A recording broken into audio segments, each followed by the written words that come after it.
Do you have a moment, Clive? What is it? It's the Duke, unsurprisingly. His Eminence has assumed full control of the garrison and put every able-bodied man to work on the fortifications. The town was left all but unguarded, so Philippe was compelled to form a citizens' watch to fill the void. And though my dear boys have been characteristically willing to assist him in this, they want for bodies. So I was wondering if you would lend them your strength, that the people of Northreach might sleep easier, if only for a few nights. Of course. Whatever you need. Thank you, Clive. What would I do without you? Philippe told me he had men stationed at... Where can I find the mistress of this establishment? Here, my lady. To whom do I have the pleasure of speaking? My name is Sabine, and it is my displeasure to be the daughter of the Duke of Oriflamme, who I understand is causing you and your town no small amount of trouble. I wish to speak to you about what might be done. Very well. Let us speak. I trust you'll forgive me, Clive. Absolutely. Our conversation can wait. Please, proceed. As you know, my father is a most overbearing and supercilious man, and I join you in objecting to his every action. Indeed, I owe you my thanks for continuing to argue against his reckless plans. Yet I fear he is not one to be swayed by reason. No. He must be made to face the consequences of his actions. And who would make him do this? I would. Myself and several other like-minded individuals. Were you to join us, we would surely have the strength to drive him from Northreach for good. Does that not seem a trifle... drastic? Drastic action is precisely what is called for. Unless you are content to see your people downtrodden and dispossessed. My father would have it that citizens exist only to serve the Empire. That they should be forced to make every sacrifice to ensure her revival. But he is wrong. It is not the people who must serve the Empire, but the Empire who must serve her people. He's always been like this. Scornful of the opinions of anyone he judged beneath him. But he cannot be allowed to ride roughshod over the common folk any longer. We must fight him. By all possible means. Fight him? No. My purpose is to quell the tension in Northreach, not to stoke it. Respectfully, my lady. Our only chance of saving this town depends upon every one of us uniting against our common enemy. Your father and his followers included. While I understand your frustrations, I cling to the hope that he may yet be won round. False hope, I assure you. But I see that your mind is made up. I shall bother you no longer. If you will extend me the same courtesy, I bid you good day. She certainly has spirit. Indeed. But unfortunately for us, that spirit is only likely to harden the Duke's resolve, which may be enough to seal the fate of this town. Not that she cares. This is all about her and her father. Families. I'm sorry, where were we? Ah, yes. I was about to tell you of Philippe's plans for the town watch, but perhaps it's better that you heard them from him. I believe he's in the market, if you'd be so kind as to seek him out. Right away. It's just a pity I cannot join you. I'd like to see the two of you in action together.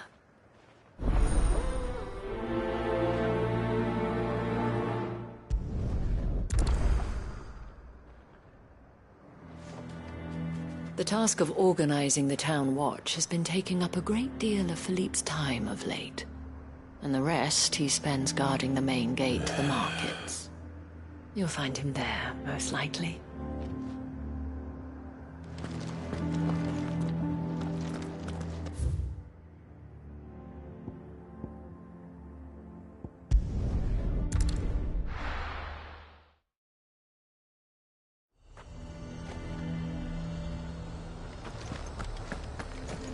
He'd have our coin. our stock and our stalls, and we're just supposed to have... So you're content to abandon... Please, I beseech you. If you're a true son of Northreach, you must fight to defend your home. That's exactly what I am doing, milady. Or trying to, at least. The land is crawling with fiends, and someone has to keep watch. Even when our true enemy is hiding in the garrison? Fine. You're not the only able-bodied man in Northreach. Thank you so much for your help.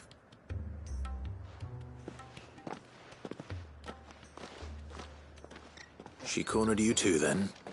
Could hardly get a word in edgeways. Like father, like daughter, eh? She made an uninvited appearance at the Vale earlier, hoping to convince the Dame to join her in fomenting rebellion. I bet that went well. Her ladyship seems to have a way with people. Anyway, what brings you here? Our mutual friend thought you might welcome some help. Oh, she did she? Right as always. In fact, you're just the man. We've had some reports, you see.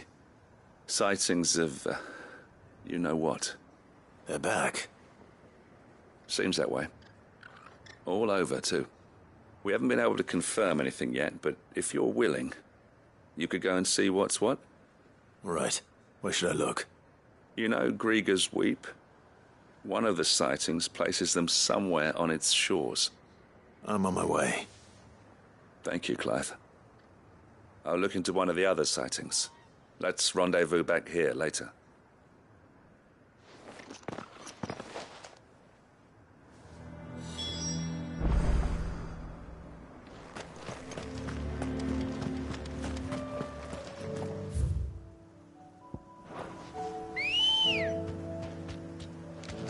Let's go. Yeah!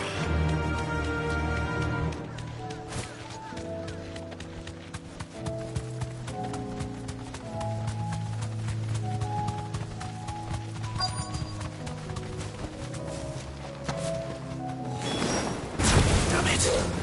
The reports were true. I need to stop them before they get to the town.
Call that a test, Ultima? Clive, it's me. Are you all right? I am. But it seems the reports were true. The thralls have returned. I dispatched the few that I found, though. Well, that's something, I suppose. But what were they doing south of town? They all came from the north last time. We might be able to fend off an attack from one side or the other, but from both? Do you have eyes in the north? Some. I should probably go and have a look, though, just to be sure. You head back to Northreach. I want you there just in case war breaks out while I'm away. What do you mean? Her ladyship's been busy working her magic on the townspeople. Stirring up ill feeling towards her father. But she'll have her marching on the barracks if we're not careful. What? This is exactly what the Dame was afraid of. I'll do what I can to calm things down. Be careful out there, all right? Don't worry, I'm not like you. One sniff of those things and I'm running back to town screaming blue murder.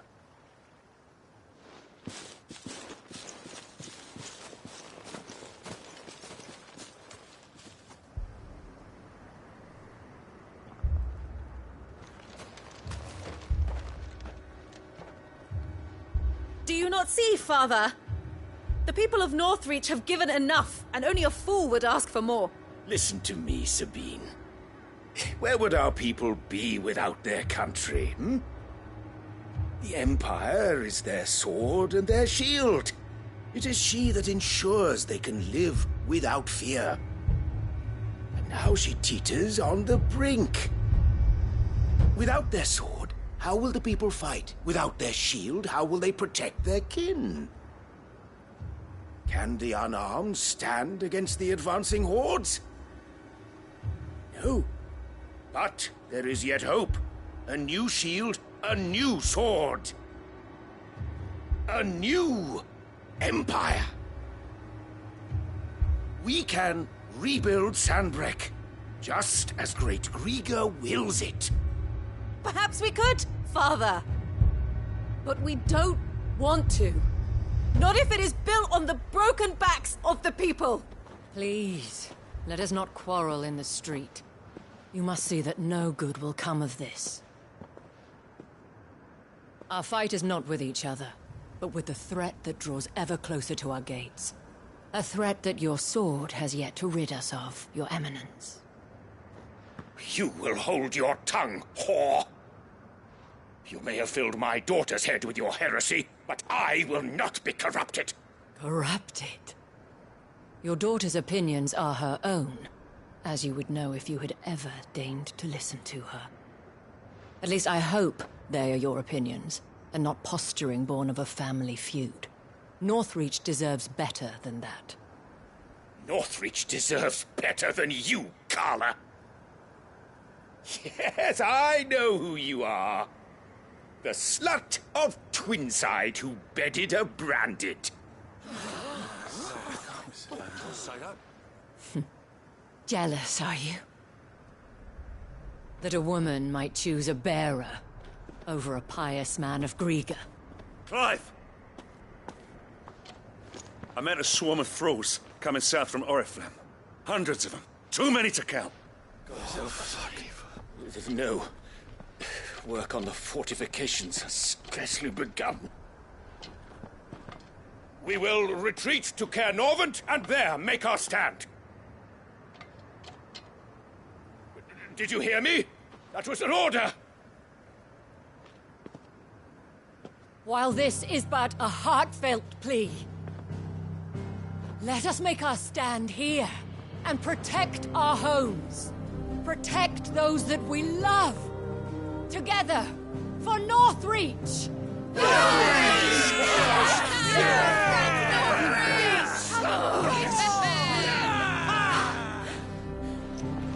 You heard the dame. What are we waiting for? Pikemen to the gates. Archers to the roofs. Quickly, come on!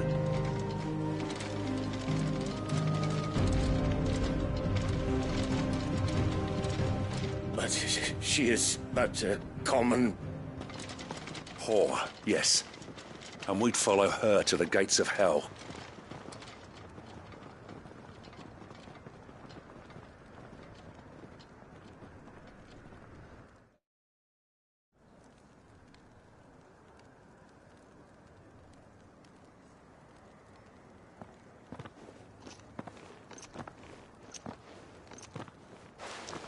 The men have their orders, and they look like following them. I got them spaced out at regular intervals. Whichever direction the thralls strike from, there'll be someone there to meet them. Thank you, Philippe. Rest assured the people will play their part. The herbalist has donated her stock of medicines to me. Should any of your men be injured, take them to the Vale. We'll see to them there. Thank you, milady. I will. I'll play my part too. You still want for numbers. Unlike the enemy. I only hope I can go some way to evening the odds. Philippe, can I leave the south in your hands? I doubt the thralls by the lake were the last of their number. Of course. I'll lead a party down that way so we don't get taken by surprise. What about you? I'll make my way up the road to Oriflamme. I fought a few of these things. And while I can't promise to hold them all back, I should be able to thin the herd. All right, but take care. Thank you, both of you. You can thank us when it's over. Till then, madame.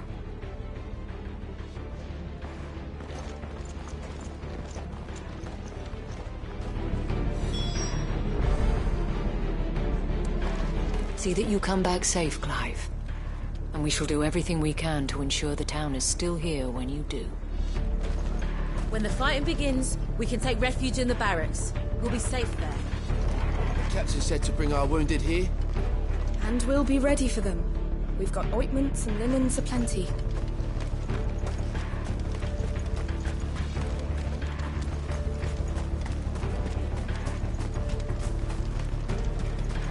Merciful Creaker, wherefore would you forsake me? Father. I have served the Duke for many years, and I hope to do so for many more. But I cannot turn my back on these people. Our people.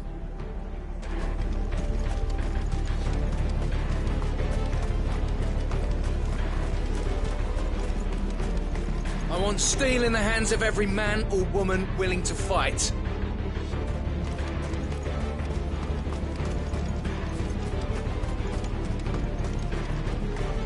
We can help with the wounded. Hopefully you won't have to.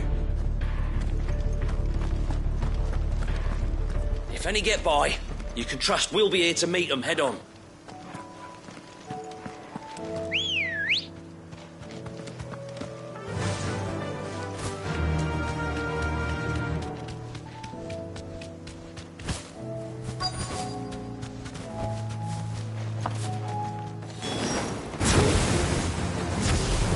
There are so many of them. Not for long. Over here!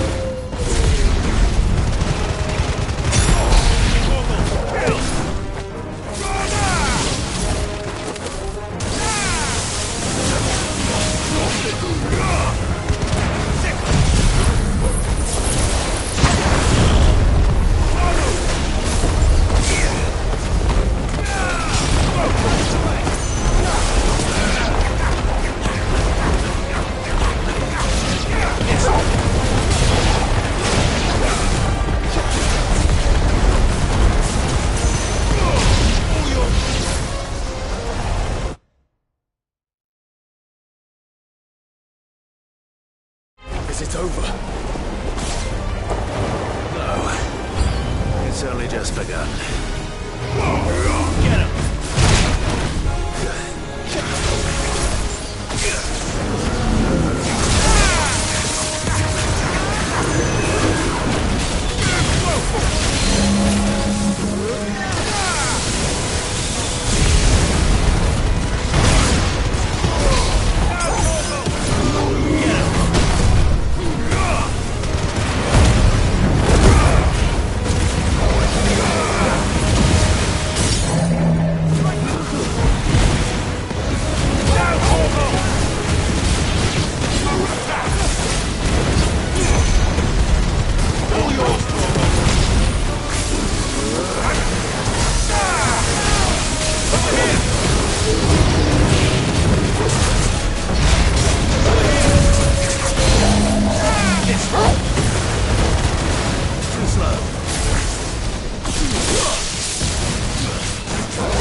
That looks to be the last of them.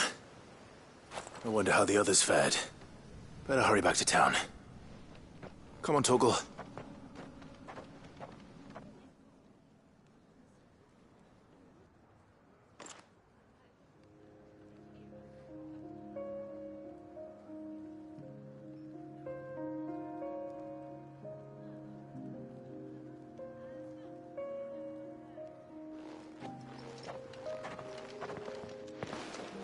Clive, it's good to see you. And you. The road to Oriflamme is clear. How did you and your men fare? Well, we ended up fighting for our lives down by the lake. Took a few nicks, but nothing the girls of the Vale can't put right. Glad to hear it. Well, it seems we've survived. For the time being, at least. I thank you both for answering the call. You were right.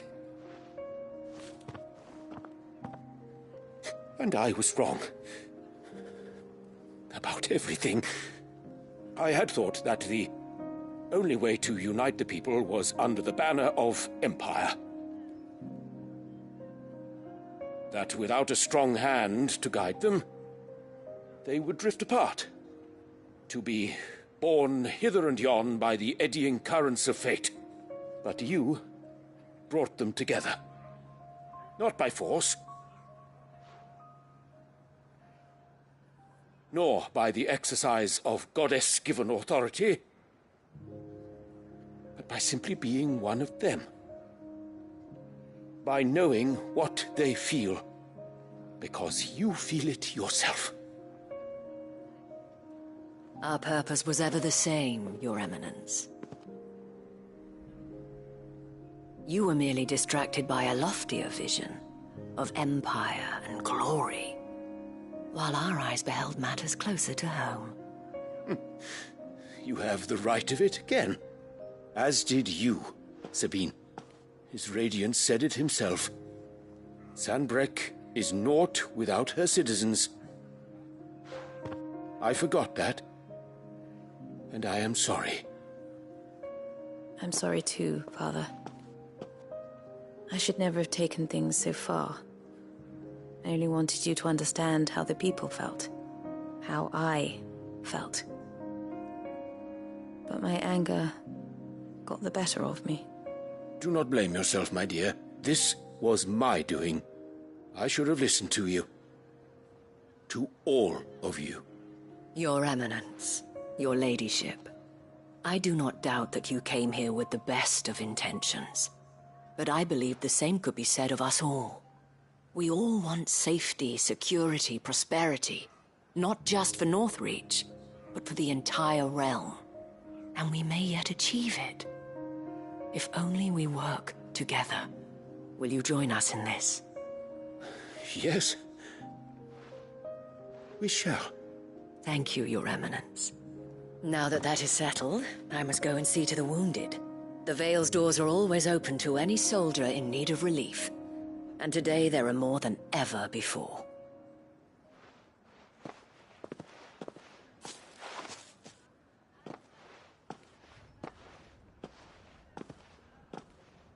Madame Isabel is a rare soul indeed. In these dark times, I see that it is not men like me who should lead the realm, but women like her. You're right. If only I'd listened to her when I had the chance. Forgive me for saying so, milady, but you still do. The Dame said it herself. We can turn things around.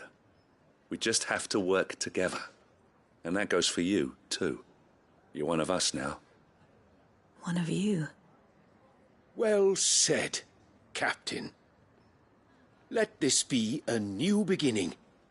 Not only for Sanbreque, but for us. Well, since there's nothing more to be done here, I should see if Isabel needs any help moving the wounded.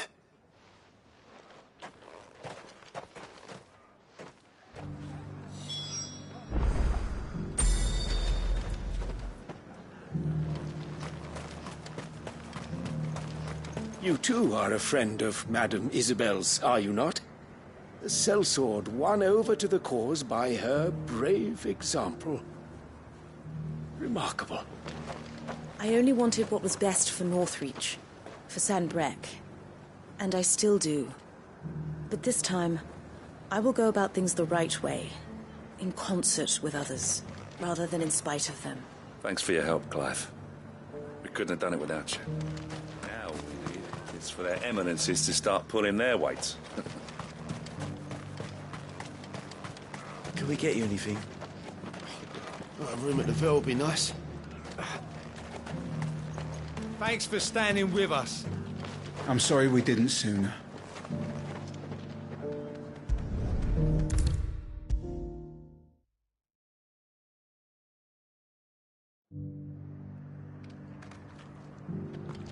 How goes the treatment of the wounded? I'd be happy to man one end of a stretcher if it would help. You've helped quite enough for one day, Clive. Thank you. Don't mention it. Oh, but I must. After all you've done for this town, it is the very least you deserve. Tell me, if Northreach had fallen, what would you have done? A woman of your means could find a home anywhere in the realm, but I sense you would rather have died here. It's a long story. For you, madame, I have all the time in the world.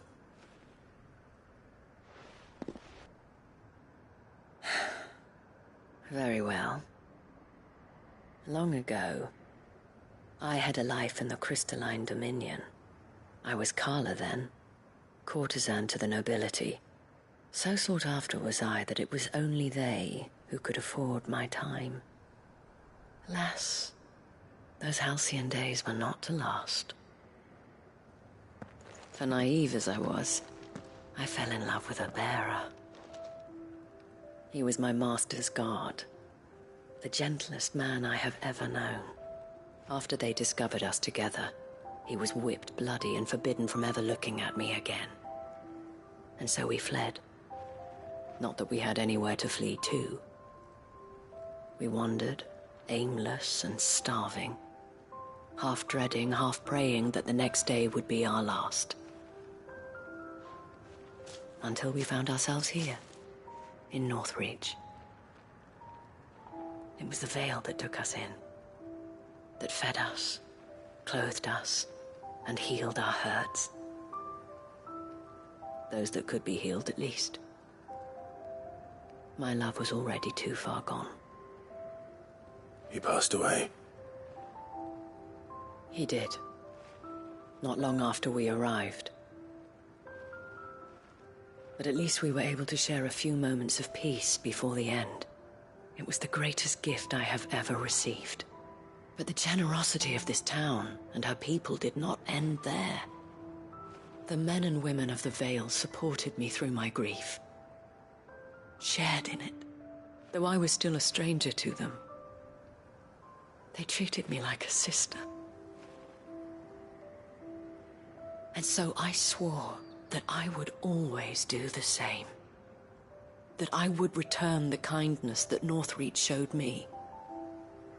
That I would repay my debt to the Vale.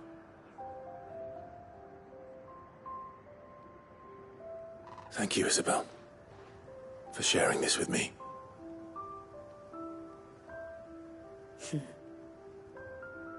You're a lot like him, you know. Perhaps that is why I have such a soft spot for you. Never stop fighting, Clive. And I shan't either. I know that it will not be easy to keep Northreach together. But our efforts will be rewarded. Just look at us now. The people, the soldiers, even the Duke of Oriflamme and his daughter, all united in defense of this town that we have come to call our home. And what of you? Can we count on your support too? Always.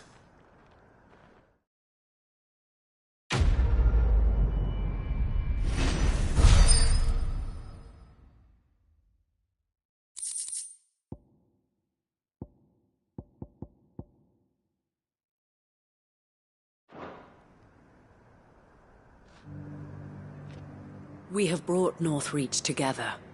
Now the fight begins to keep her together. For if this town is to survive, we must all play our part. Including you, Clive.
This is no time to ride.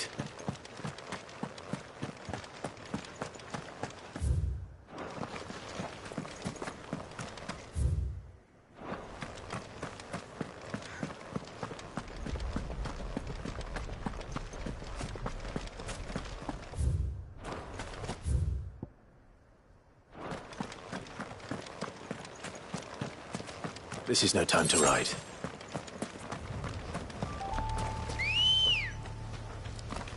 Good girl.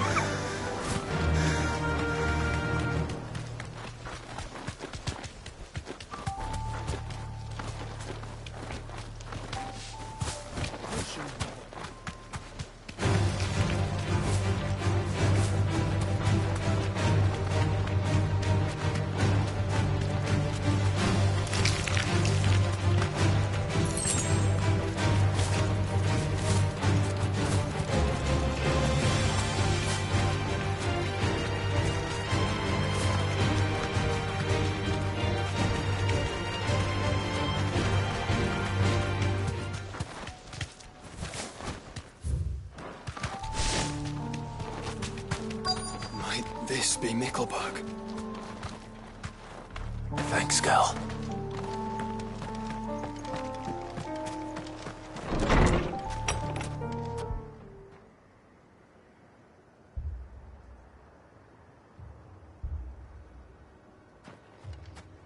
These people aren't turned. And the village seems safe enough at least.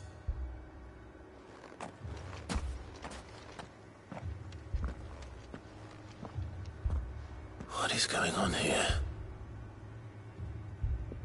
Ah. Did you, too, heed the call? Heed the call? No, I came here looking for someone. To be honest, I wasn't sure I'd find him here. Let alone all of you. Is that so? What are you doing here? Is this where you live? It is my home. The others, they heeded the call. You keep saying that. What do you mean? They came here to perform the rite, just as King Barnabas instructed. This village is their altar, where they shall cast their shoals upon the gentle waters and give themselves to the Lord. Give themselves? Oh, Lord, cleanse us of our sins. Let us be reborn in your loving arms. Free us from the torment of this mortal realm. They want to be saved. Forgive me, but did another foreigner like me come here? He was probably wearing a cowl. You mean the traveler from Stone? Yes. He's staying at my house, toward the rear of the village. Thank you. If you don't mind, I'll go and greet him. They seek the same salvation Barnabas did. Bring us salvation. At least the third chair still lives. Let's go and find him. Your friend with the cowl has been staying with me. Please, make yourself at home too, traveler.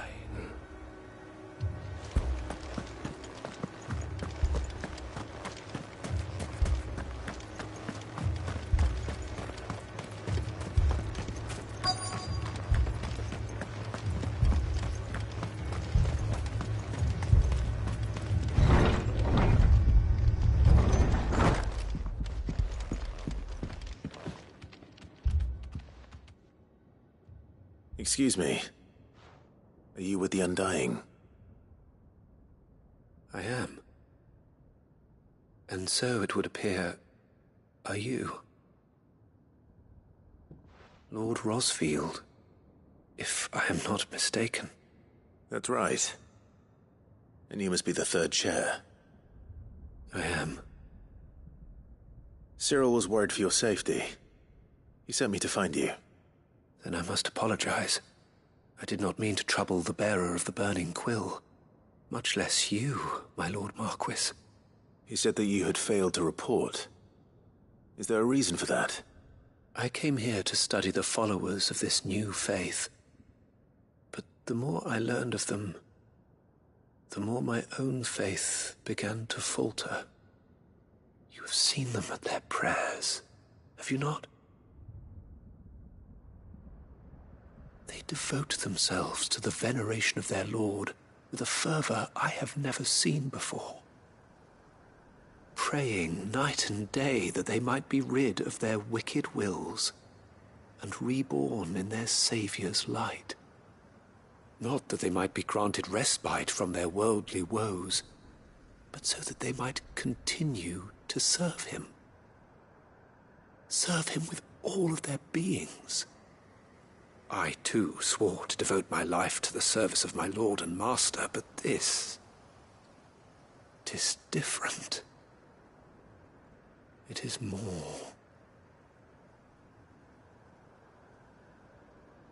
And so I would see it through to the end. See these people safe, that they might achieve their dream. That they might do their duty to their Lord. Even if it should keep me from doing my duty to mine. You do understand what their dream is, don't you? I do, my lord. They would cast aside their wills and become a Kashik. I know that it may be hard to believe, but to these people, that is the very essence of salvation. Forgive me, my lord, but I must remain here.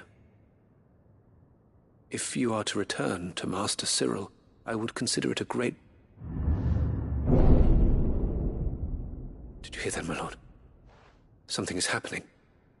I'll go and find out what. Stay here.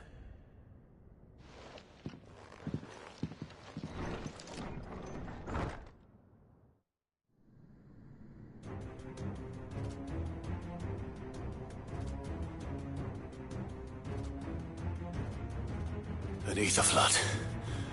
Oh no. There must be something I can do.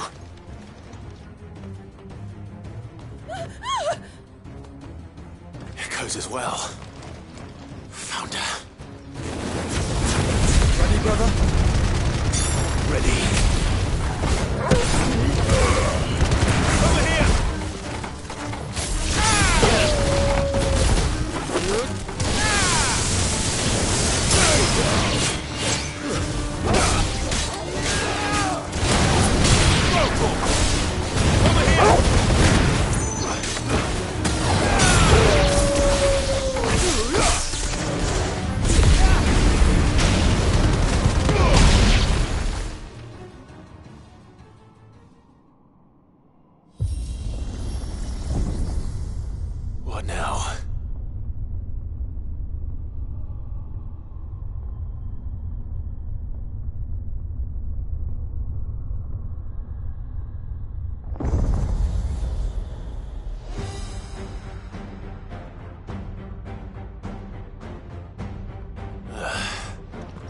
We meet again. I've killed your kind before.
Damn it!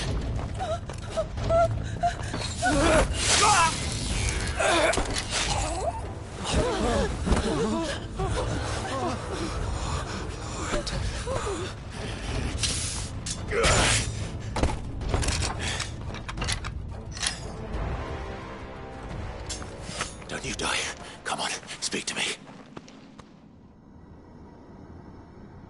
I had to save them, that they might have a chance to find true salvation by devoting themselves to the service of their Lord,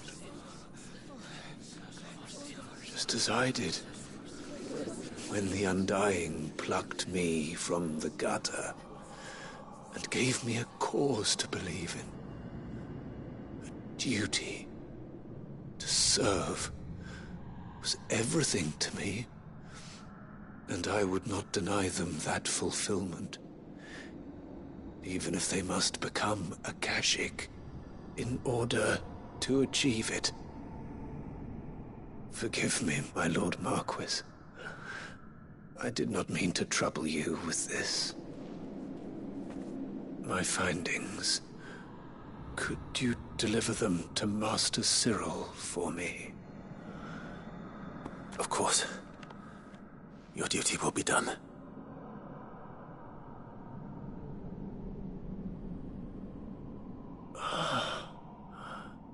Look, my lord. They are saved.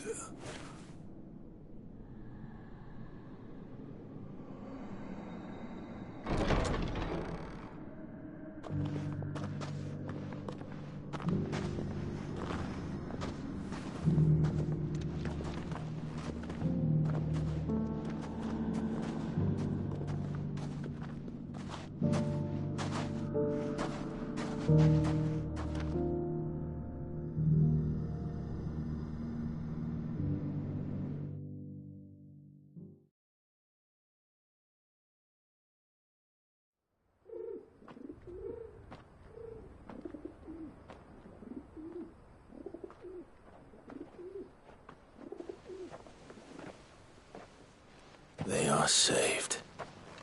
Found her. I should get this report to Cyril.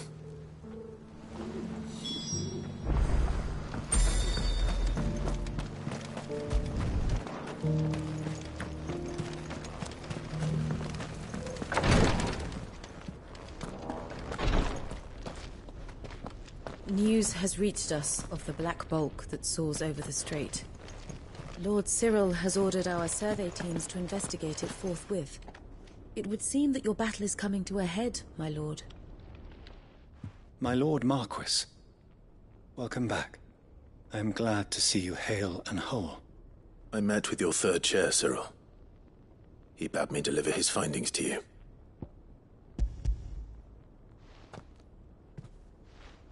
Thank you, my lord. He remained in Ash? He died protecting the villagers from an echo.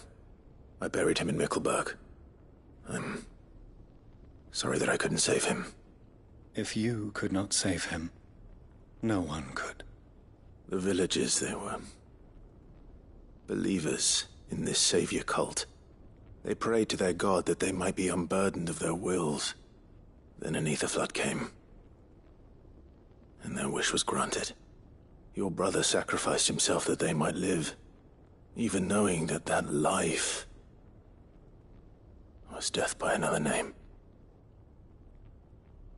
Then he perished defending liberty. A hero's end. For the right to choose how one dies is no less sacred than the right to choose how one lives. Sid would agree. He wanted to build a world where people could die on their own terms. A noble ambition. To die for one's cause is the most perfect expression of one's faith. It matters not how misguided others might judge one's decision to be. Only that the decision is one's own. We live according to the teachings of our order. We believe in them, we protect them, and yes, we die for them. For better or worse, that is our creed.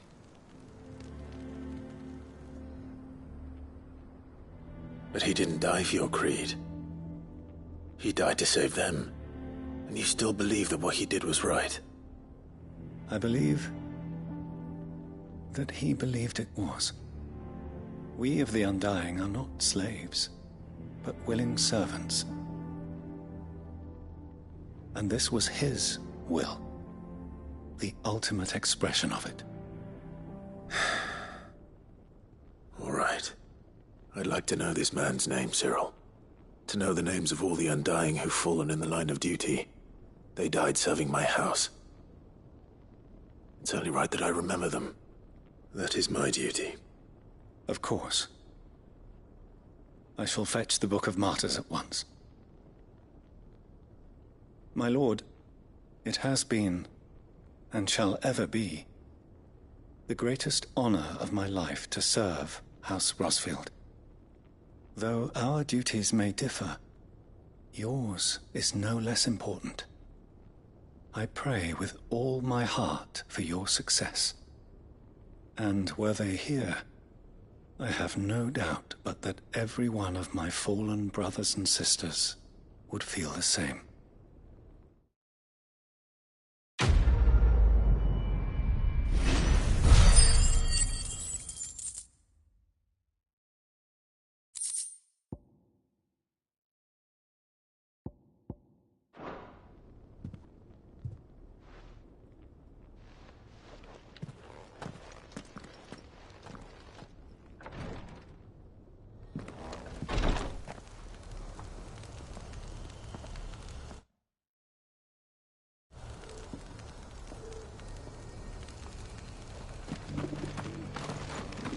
The bearer of the burning quill is within, my lord.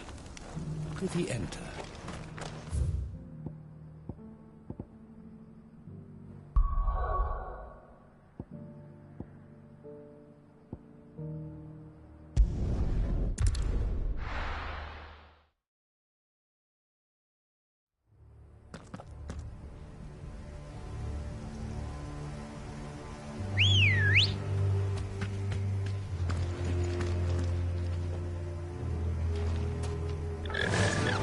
Faster!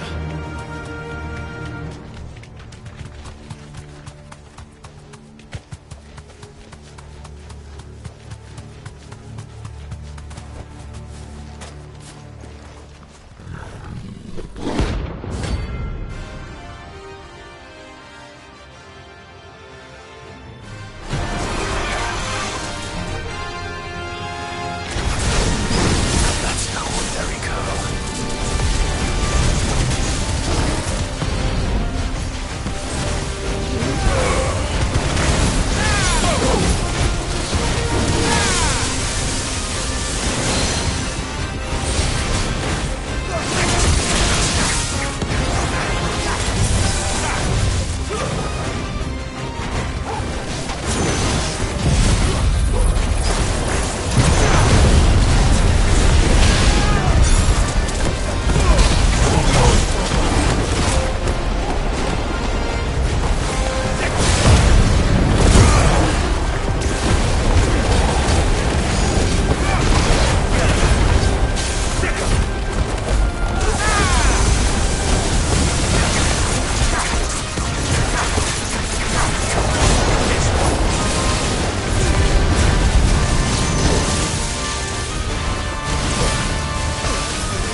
Faster!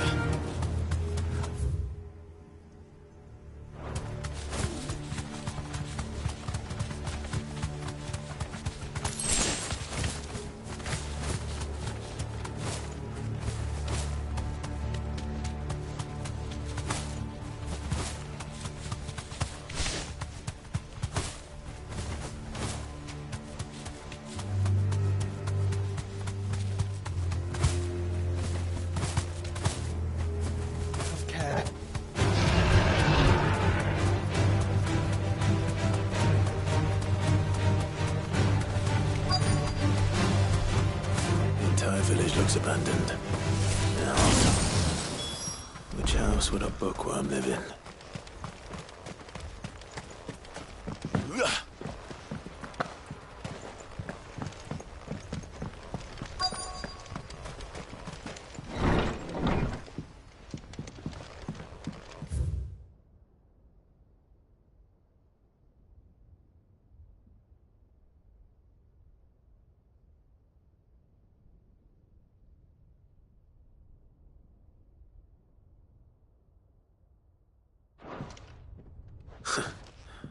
His interests were certainly varied.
This is it. But if what it says is true, I need to get this back to the hideaway.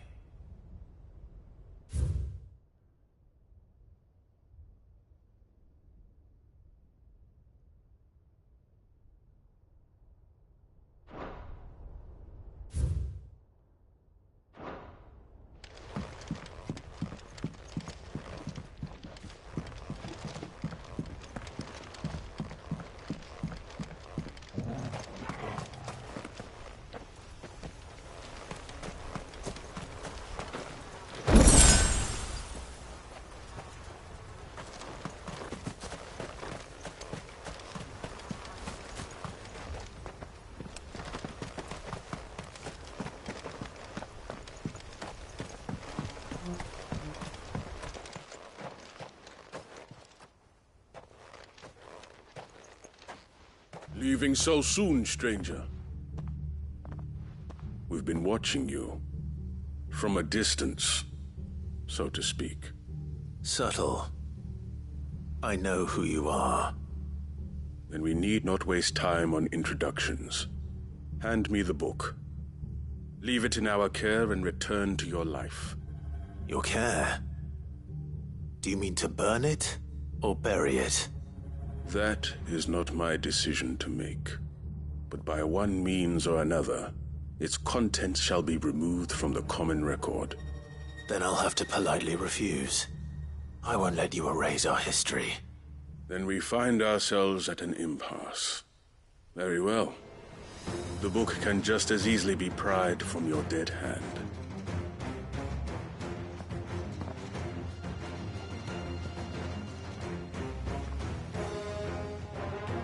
Let's see, shall we?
Impressive.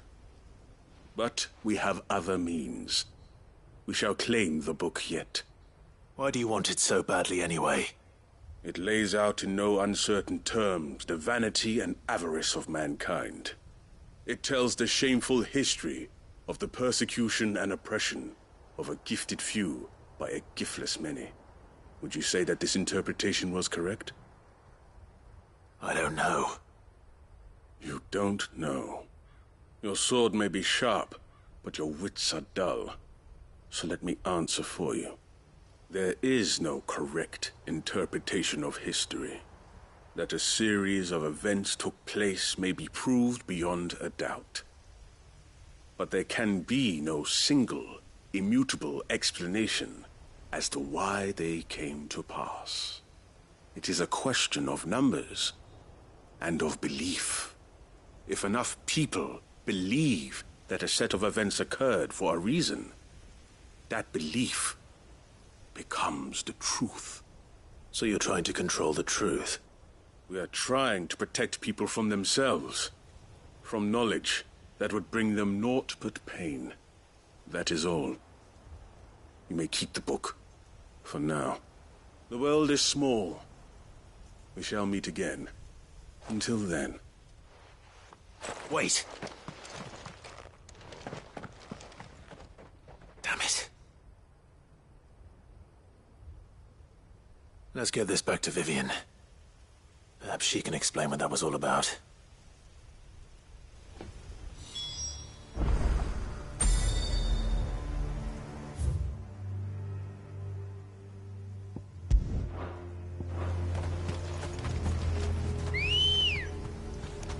Let's go.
No need to ride from here.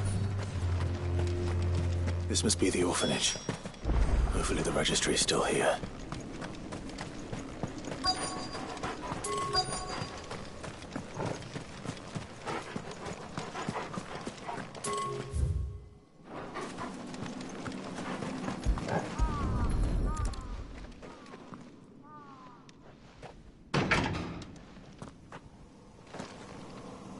It's locked. I should look around some more before I start breaking down doors.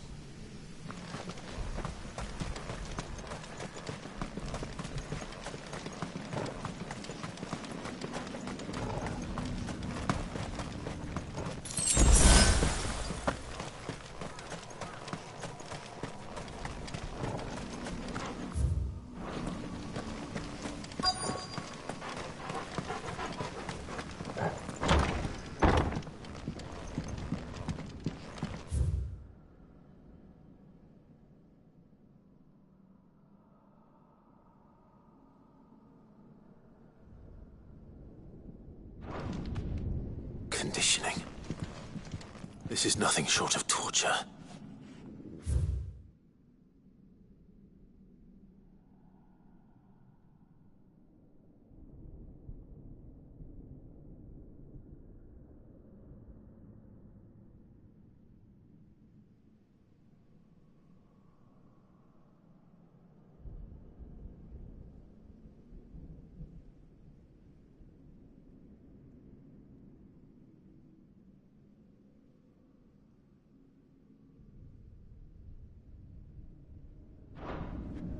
Disposed of.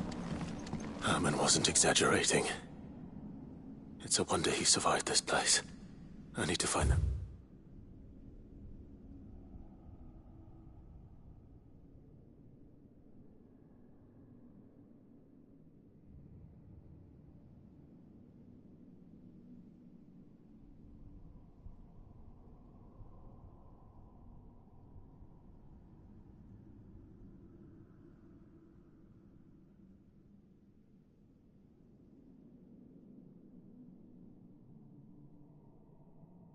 Registry.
This reads like a suicide note.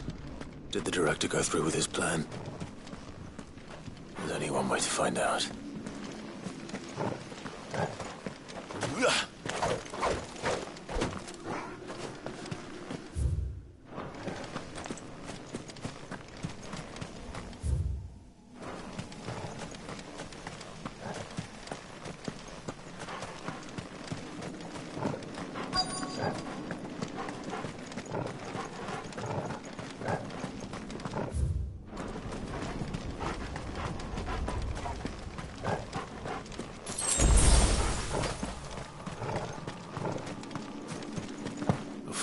big tree. This must be the place.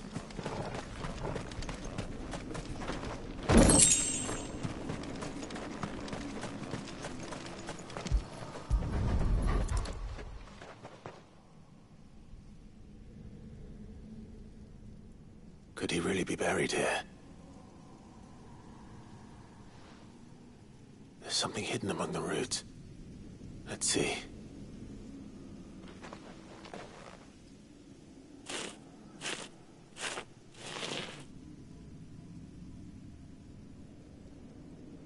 This must be the registry.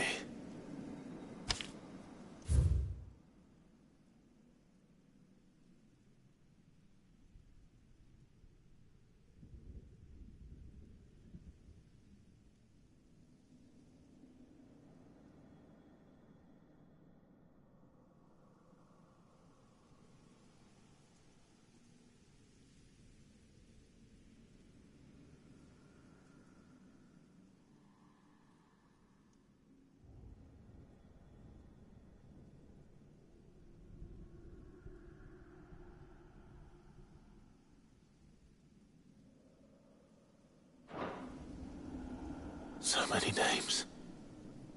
This place was a slaughterhouse.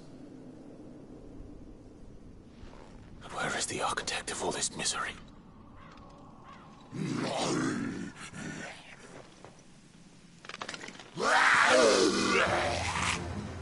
It was only a matter of time, I suppose.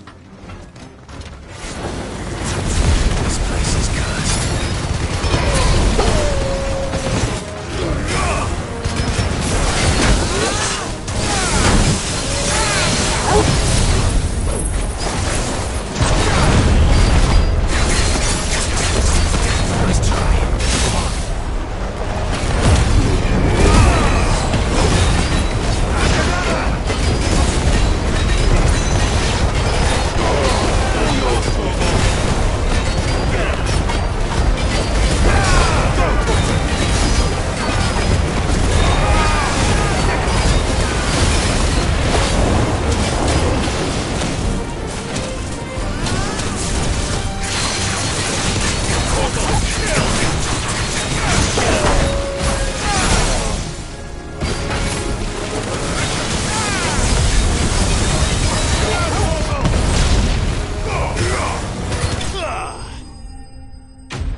I'm done here.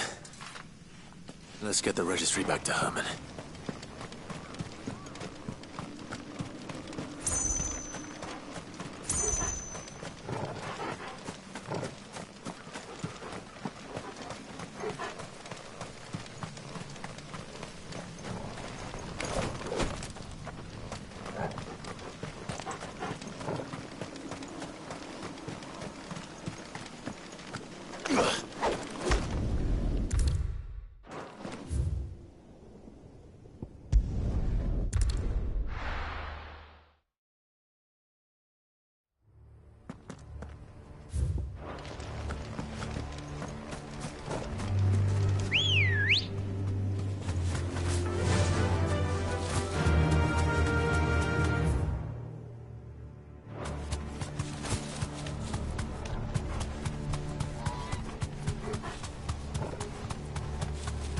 Doris is waiting for me near Balmung Dock.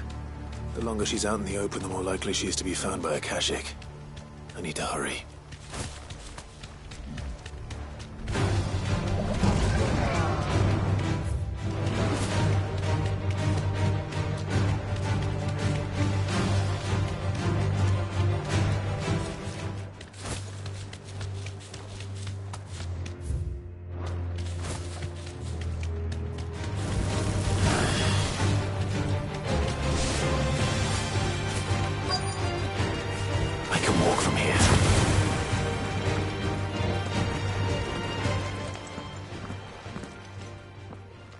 There were no guards, I take it. None manning the gates, no. It's a different story inside, though. The corridors are crawling with Akashic. Most likely guards left behind when the Wardens ran. If Chadwick was being held here, I worry that he may already be. Don't give up hope just yet, but let's move quickly. Let me check the ground floor. The ether stick is there. Then I'll search the upper level. Good luck, Sid. Stay safe.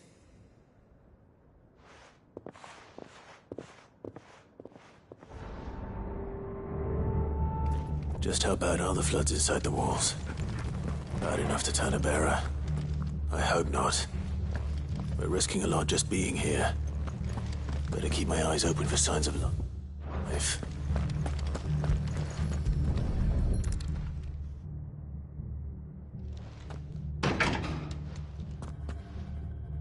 Locked up tight.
So this place was no ordinary prison. And I doubt they'll have taken the creature with them when they fled.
No sign of any bearers yet.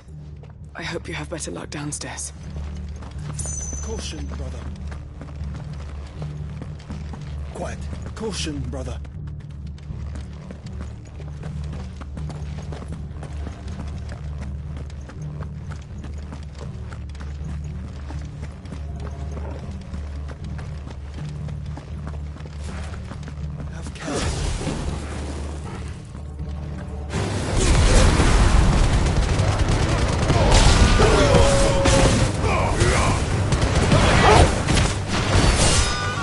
This one.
Minimal loss of Waluda lives.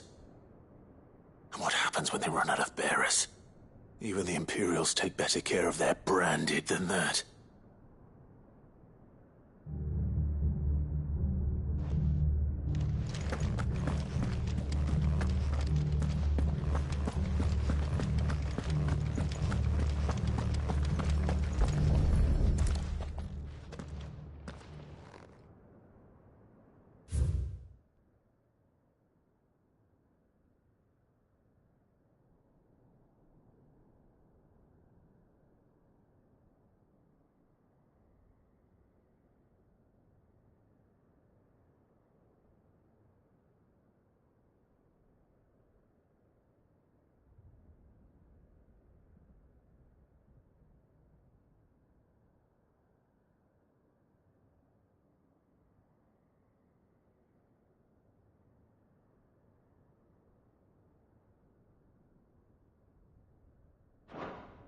They were feeding bearers to it.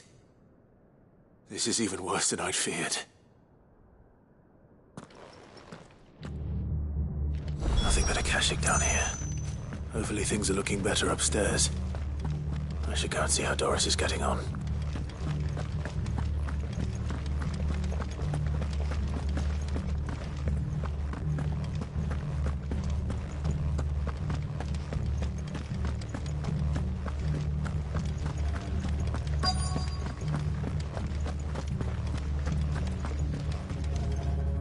No lock downstairs.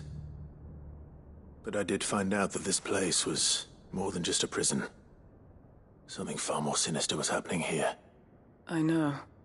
I've been reading some of these documents and... it can't be true, can it? Bearers die every day in service of their masters, but this is so much worse. Pitting bearers against a wild beast armed with nothing but their wits? And all in order to bring about more death. And not just those who could fight, but the elderly, children even. And those who wouldn't or couldn't were disposed of. Whatever that means. I'm afraid it means they were fed to the monstrosity they kept here. Then we're too late. And I was a fool to bring you here. Don't say that. Did you find anything else? A key. But it doesn't fit any of the locks on this floor. Perhaps it will fit one of the doors downstairs. There's a corridor I haven't searched yet. Finish up here, then come and find me when you're ready. All right. I'll be there in a moment. If we don't find any survivors, we've risked our lives for nothing. Take care. That creature might still be here somewhere.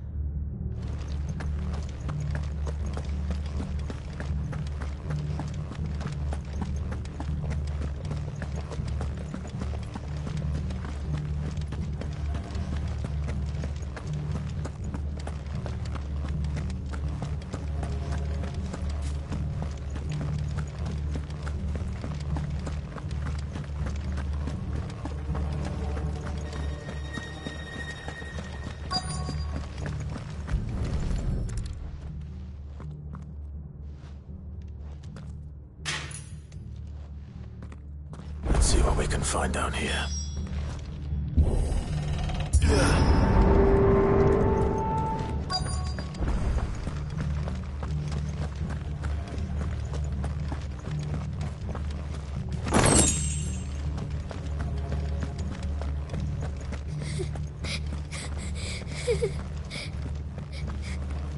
Survivor. And she sounds close.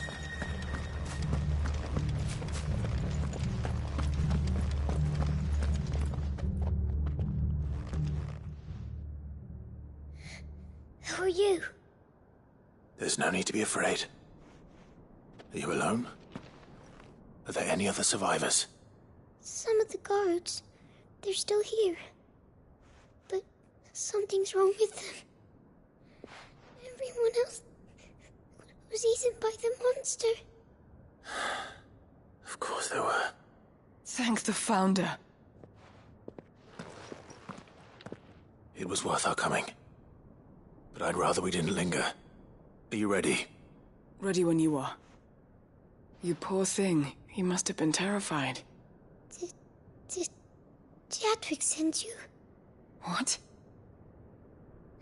He fought the monster. Distracted it so I could run away. He must have sent you. He promised to free the others too. Where is he? He opened your cell, didn't he? He wouldn't be here otherwise. Chadwick.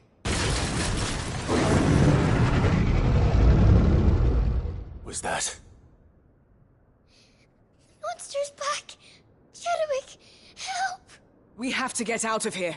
Doris, keep the girl safe. All right. You put that bearer-eating bastard in the ground. I'll look after the girl. You teach that thing a lesson. You're safe now. We won't let it hurt you. It's out there waiting for me. I can't let it live. Not if it's got a taste for bearers.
Finally. Sid, are you hurt? I'm fine. I think.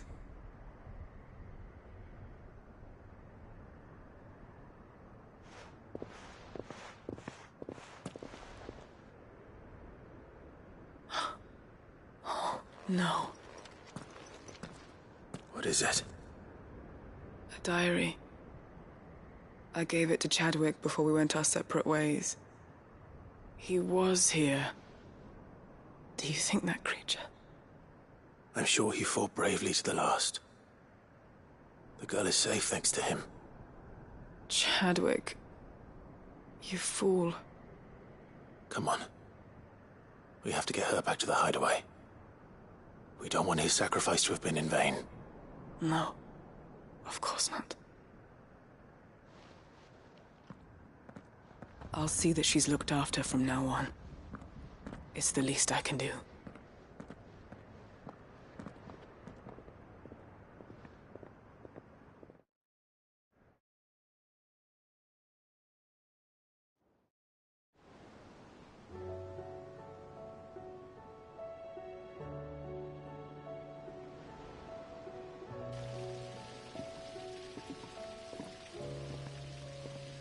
From what I hear, you've barely left the girl's side in days. I hope she's recovering from her ordeal. She is. Slowly but surely. She's far tougher than she looks. I thank the flames we found her. If we hadn't... I know. But we did. I'm sorry we weren't able to save Chadwick. There's no need to apologize. Without your help, I would never have found out what happened to him.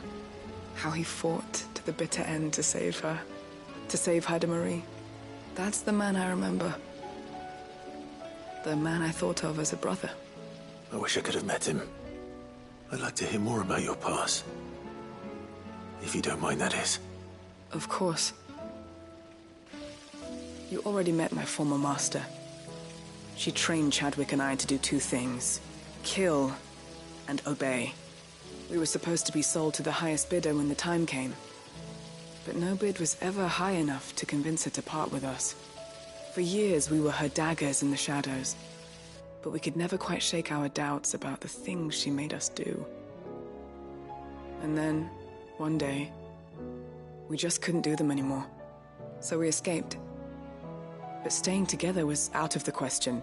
They would have found us too easily. After so many years of training, the pull to serve was always strong. It scared me to think he might have taken another master, become a dagger in someone else's hand. But even in captivity, the battles he fought were his own. And he died not as someone's tool, but as a hero. Haida Marie is proof of that. Bearers can cast off their shackles. And the Cursebreakers will show them how.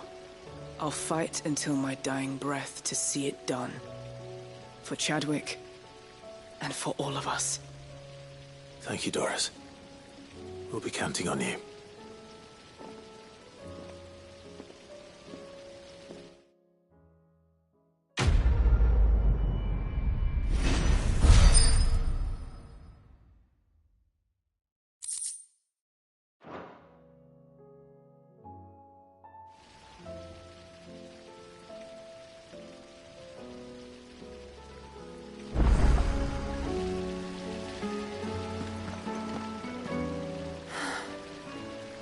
This time.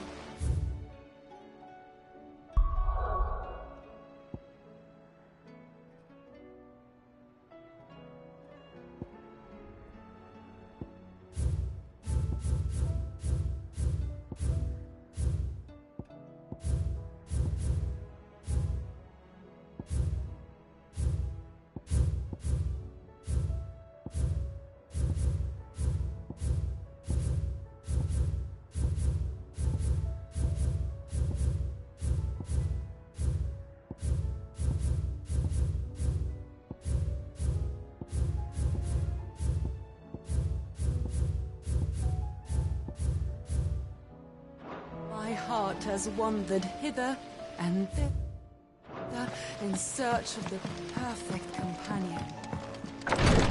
All alone. Clive. Don't push yourself too hard, Clive.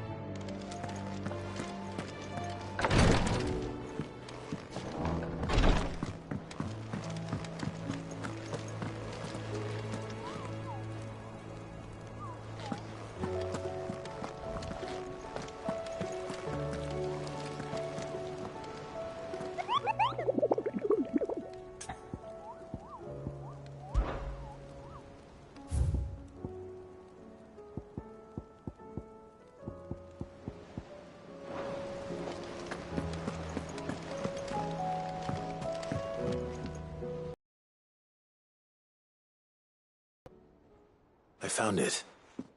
The book you lost.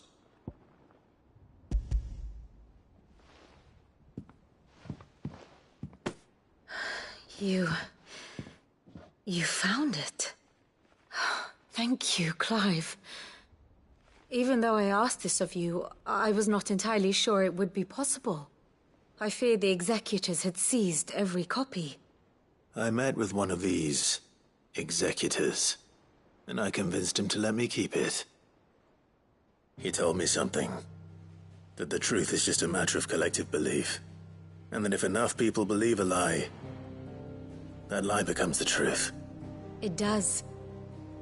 But it also means that the truth is not immutable. That it can be changed. Provided that those who wish to change it can convince enough people that their perspective is the correct one. As the sad history of the bearers proves. You said that the book inspired you to become a scholar. It did. Or its author, rather. She was a heretic, you see. A firebrand and a dissenter. A gallows stood ready for her in every corner of the realm. And by shunning society, or perhaps being shunned by it, she stumbled upon a truth so potent that an entire realm trembled at the prospect of its utterance.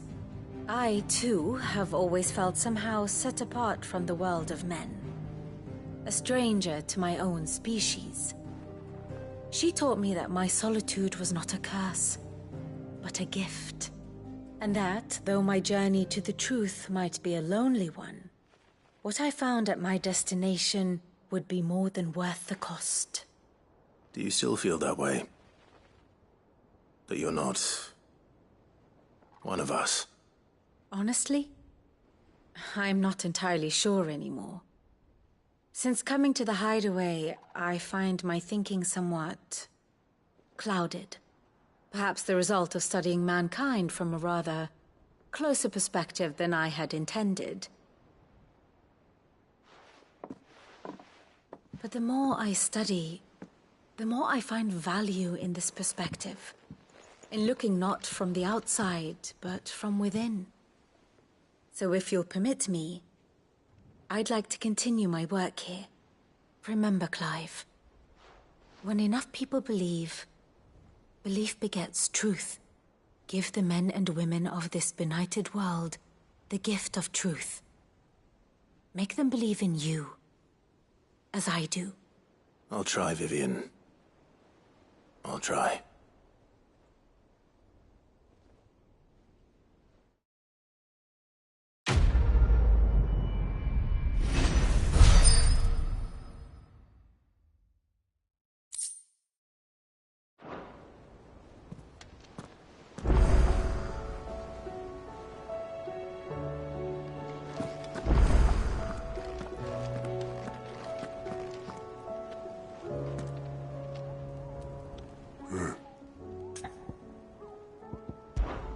I'll be here if you need me.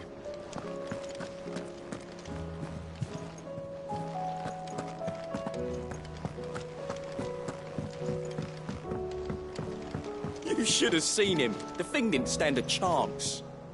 Yeah, neither did you, I hear. Welcome back, Sid. Welcome back, Sid. Yes. Welcome back. Trip wasn't too much of a pain in the arse, I hope.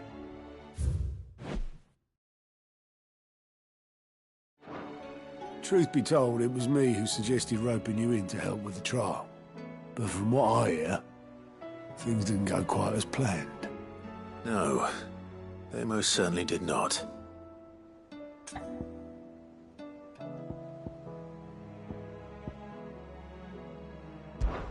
Ember lost his nerve in the face of a beast of prey, but he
didn't lose heart.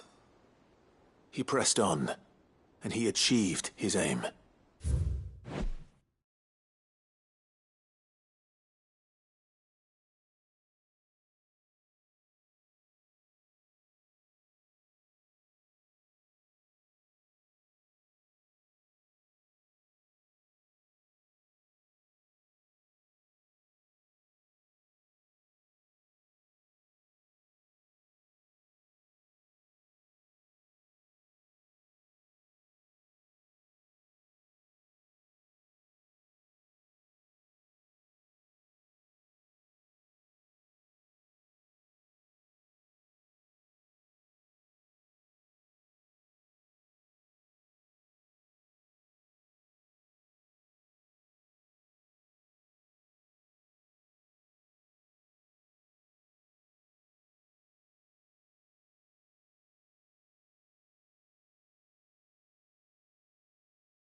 And is that not what we ask of our scouts?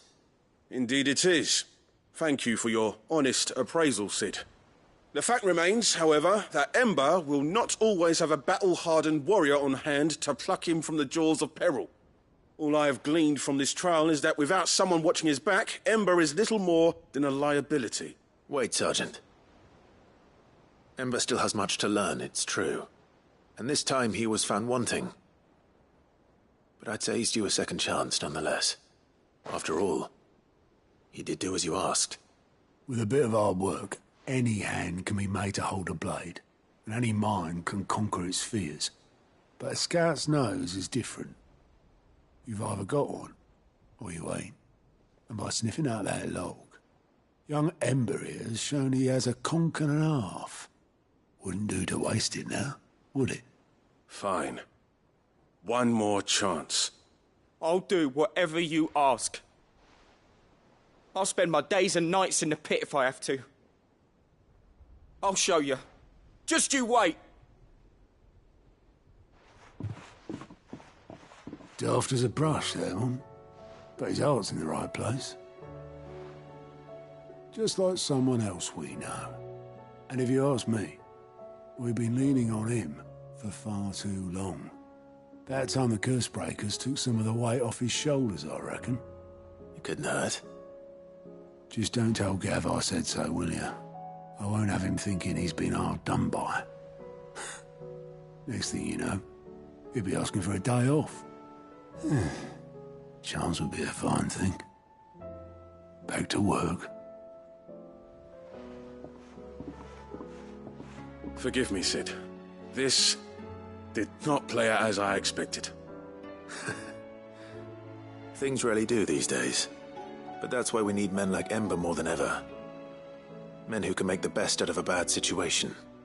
Remember that. I will, Sid. Thank you.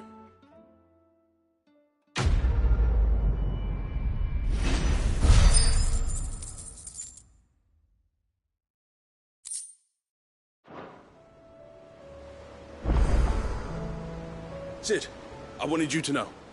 I will be taking personal responsibility for Ember's combat training. And I will not let you down.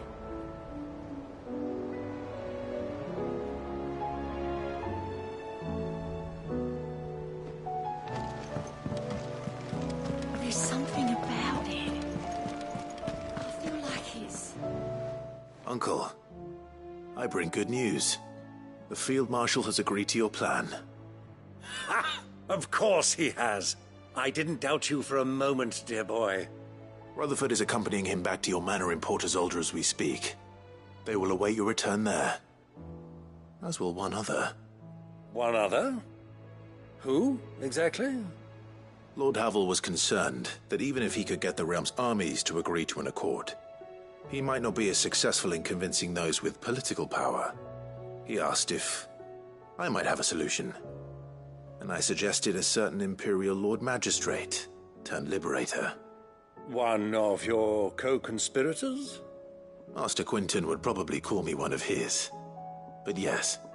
Another outlaw, then. Just the thing we need to put these rotten politicos in their places. Good thinking, Clive. I'm glad you approve. The more the merrier, eh?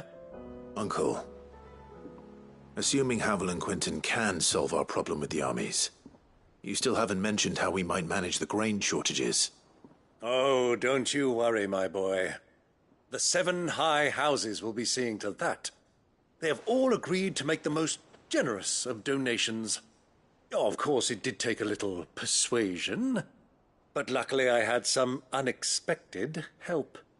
From who? Why, you, my boy. Rumor has it that you rescued the Lady Ariane's head steward Rockford from a horde of bloodthirsty bandits. It was more of a handful. Well, the old battle axe was so pleased. She had a shipload of talents delivered to my private docks by the next new moon. And when the other houses saw the parsimonious old crone's purse strings finally loosen, they as good as tripped over themselves in the rush to follow suit. I'm happy to hear it. Now, I must be getting back to the manor. Join us there at your earliest convenience, would you? Of course, Uncle.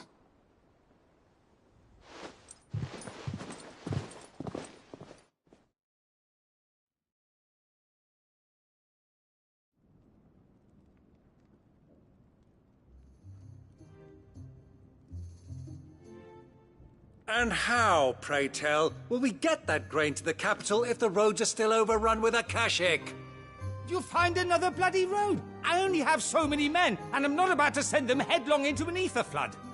That is, unless you'd have them turn as well. Well, I'd certainly eat less. Says the man with a belly bigger than a band of curls. My soldiers actually need their rations. Without any food to keep them going, they'll be dead even before you've sent them on your fool's errand.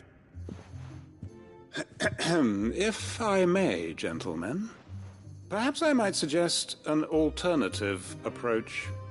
Though supply routes are indeed disrupted, there is no shortage of ships. Indeed, they bob away in every bay from here to Randalar, awaiting a safe haven. Allow them to make port and fill their bellies full of grain. And once those who crowd the cities are fed, ferry the displaced back to the countryside to work the fallow fields. But I'm sure that you wish to continue your discussion. Forgive the interruption. 2 such firm friends as yourselves need no help from the likes of me. Rutherford spoke fondly of the great bond between you. Us? Friends? I can't stand the man! Clive, I'm beginning to question the quality of the company you keep. And what kind of company were you expecting him to keep? The man's a criminal! Criminal? How dare you? You are not fit to breathe the same air as this fine, upstanding young gentleman. Upstanding? He calls himself Sid the Bloody Outlaw! Once more onto the breach.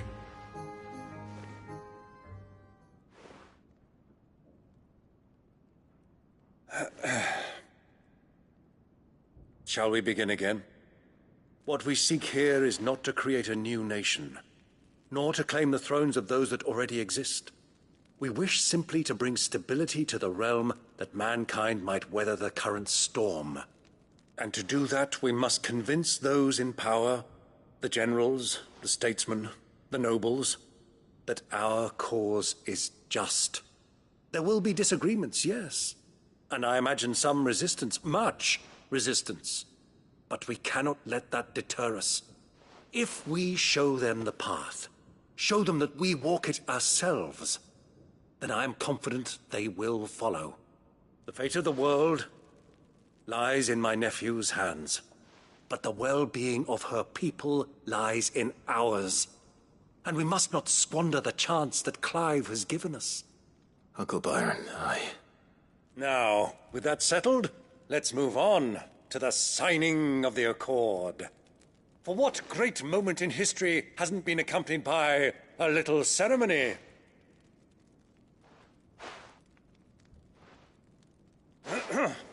Citizens of Valisthea, I present to you the Triunity. Rutherford, Mike Will.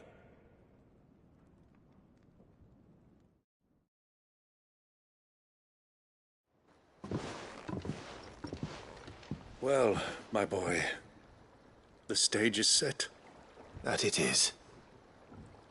This is the role you were born for. Now I ask only that you trust in the talents of your supporting cast. We shall play our parts to the best of our abilities, that you might have the opportunity to shine.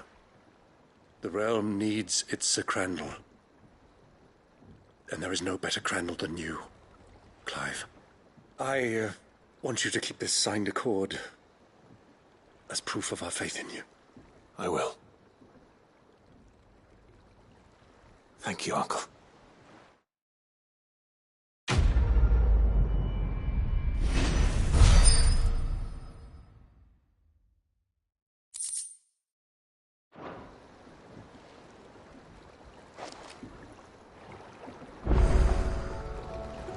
Sorry, can't take you where you need to get to, but the Argo and me will be waiting when you get back. What do you think that thing is?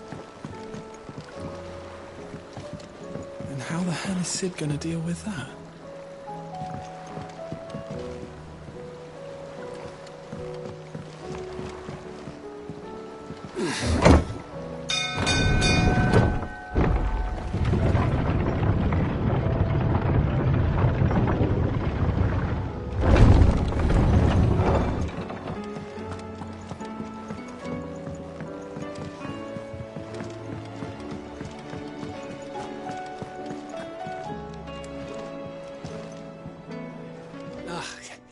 You alright? Something troubling you? No more than usual. It's just... Eda's baby will be coming soon, and I wanted to make something for it. I'm sure she'd like that. Back in the north, families would always make gifts when a bairn was on the way. Yeah, let the little tykes know they were welcome in their new homes, like. So, what's the problem? Well, the problem is that Eda's due any day now, and I don't know if I'll be ready in time. Is there anything I can do to help? You know, there just might be. All right then. What exactly are we making? A good luck charm. But not just any good luck charm. Not just any. No. One made from the feather of a silver chocobo. There's nowt luckier in all the realm, or so we used to say back home anyway. Thing is, they're hard to come by. Had Otto and Karen check with their suppliers, but nothing.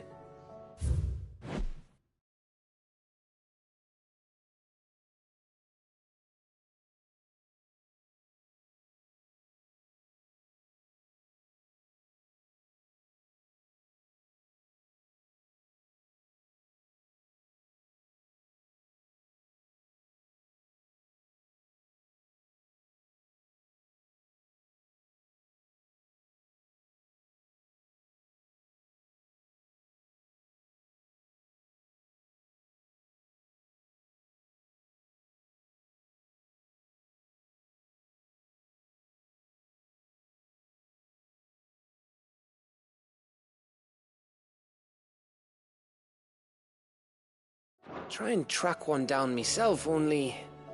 Only the big day is fast approaching. And that's all you need, a feather.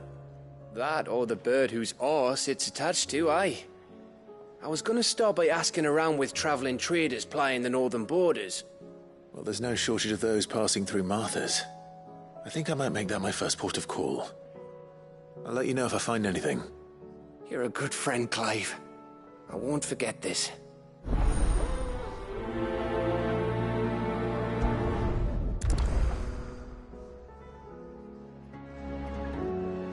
Can't say I've ever seen a silver chocobo myself, but I have seen one of their feathers.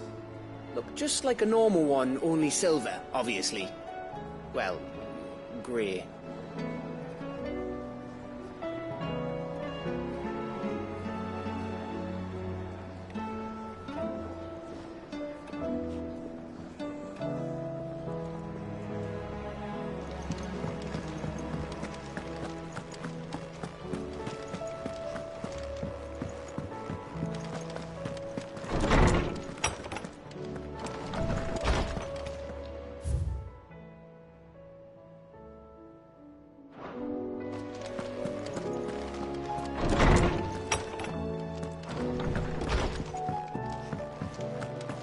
First the skies, then the crystal.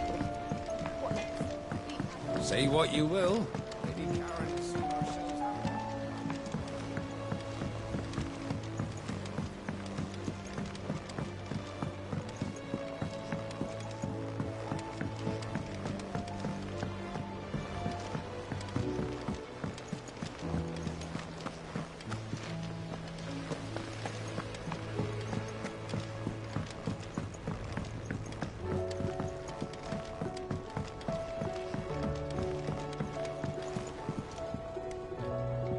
Mid, tell me this is all you need.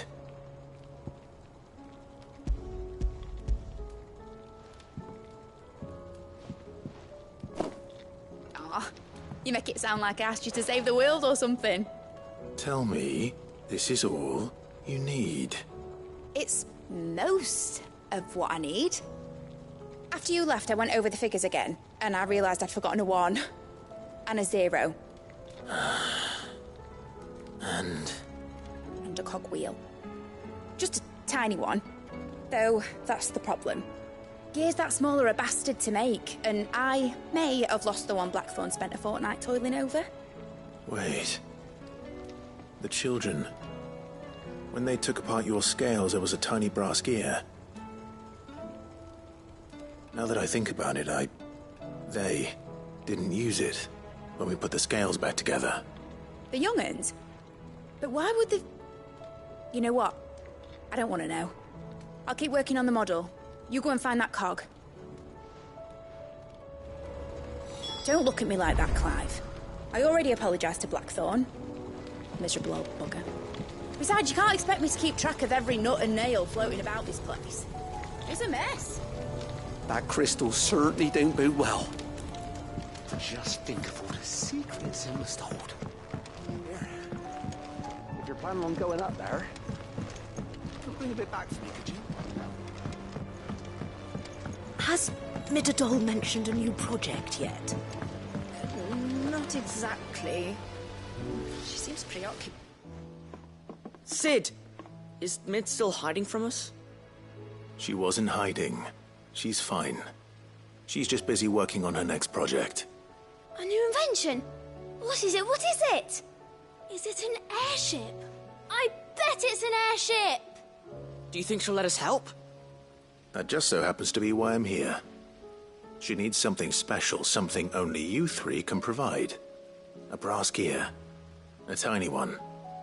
One that might fit on, say, a set of scales. Oh, the one you forgot! We remember! We saved it, just in case. It's in the bag of bits. Since your lesson, we've been disassembling, then reassembling everything we can find. All the pieces that are left over, we keep under our beds, just in case. That's good to know. Look! I found it!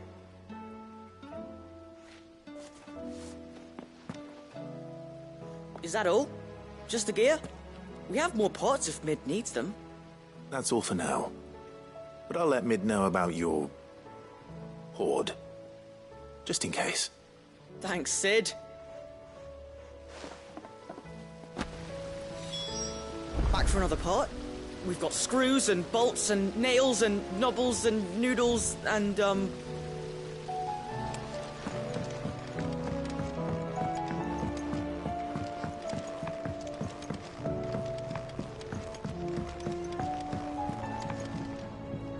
Well, did they have it?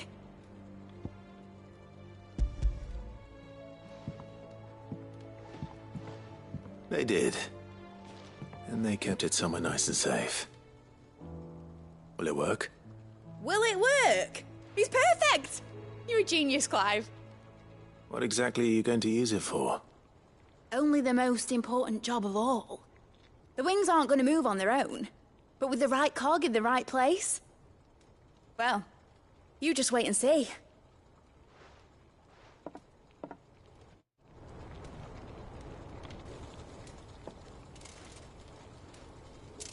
That should do it.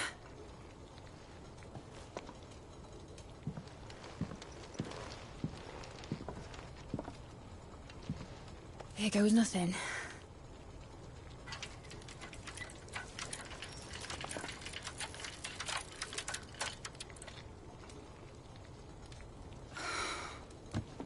Titan's tits. It wasn't supposed to fly, was it? Of course it was supposed to fly. Wouldn't be much of an airship if it didn't. Honestly, these bloody engines are driving me mad. I was so sure this would be the day she soared. The Mithril engine was made to make dreams come true. But maybe this is one dream the world's better off without. Show folk how to take flying. It won't be long till they're raining death down on each other. People will lose their homes. Children, their mums and their dads. Like I lost mine. I'm sorry. So am I, Clive. So am I. Sorry that I have to choose. Do I follow my head, or do I follow my heart?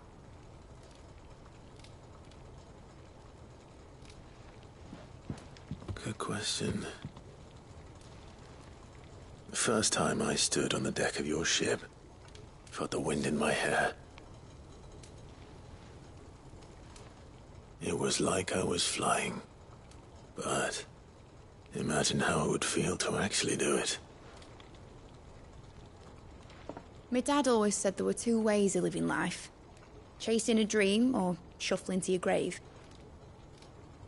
And he were right. Right about a lot of things. Not that I like to admit it. People need dreams to chase. Especially in a world like this.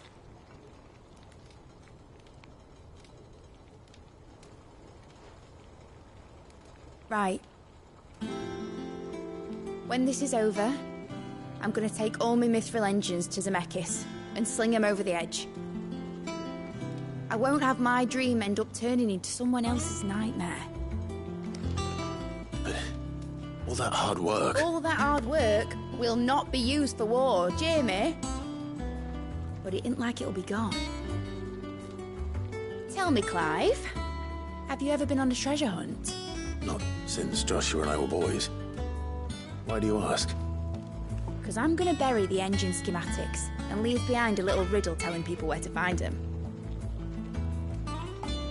A really hard one, so that only the most dedicated dreamers will ever be able to work it out.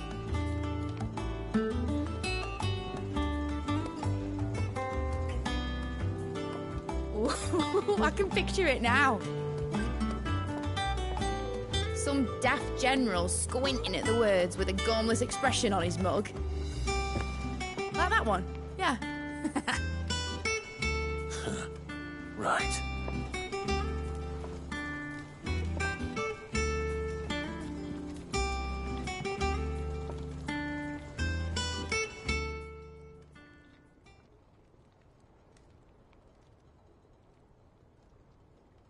course, if I'm putting this engine at the end of a treasure hunt, I'll still need to make it a treasure worth hunting for.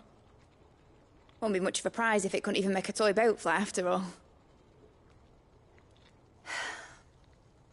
My dad always said, dream big. But it ain't the size of a dream that's important, is it, Clive? Only that it's a good one. And I reckon I've got a fair few good uns left in me. I'm sure you do.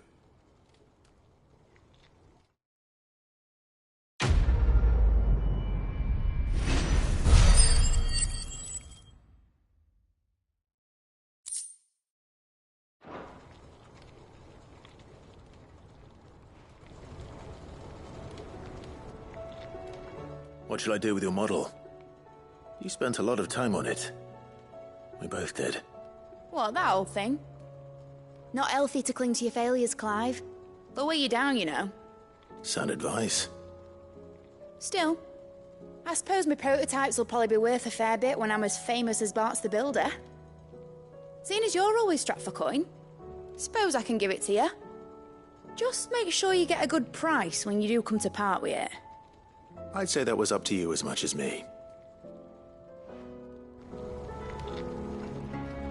You're not leaving already, are you?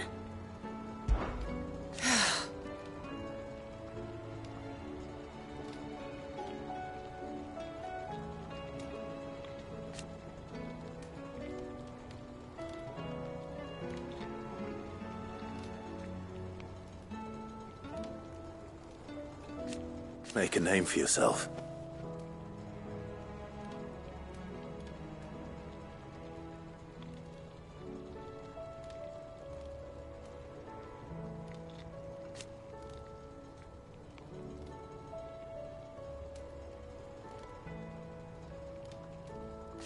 You better bloody had to and all.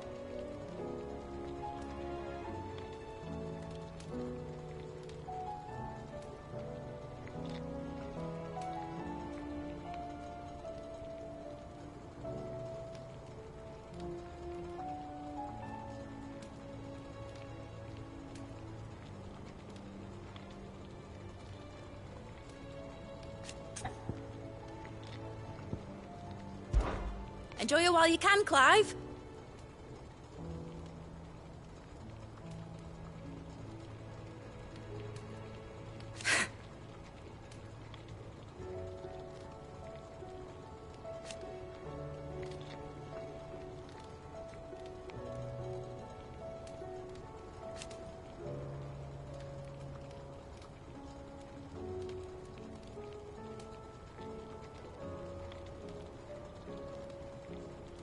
Imagine that, eh?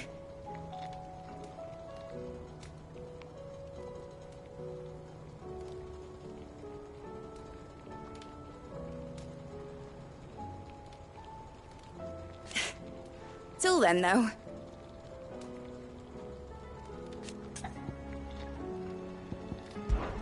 Try, Clive.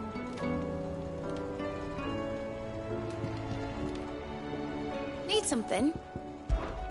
Be seeing you, Clive.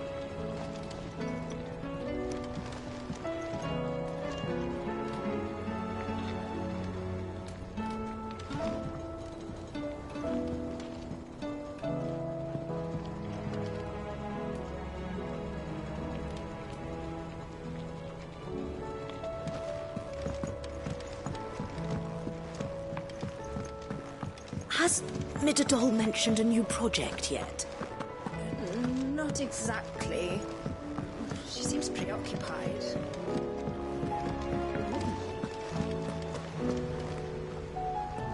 I hear that you traveled to Ash, Sid.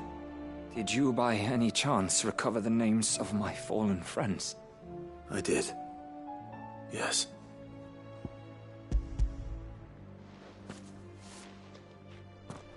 If I may? The bearer registry.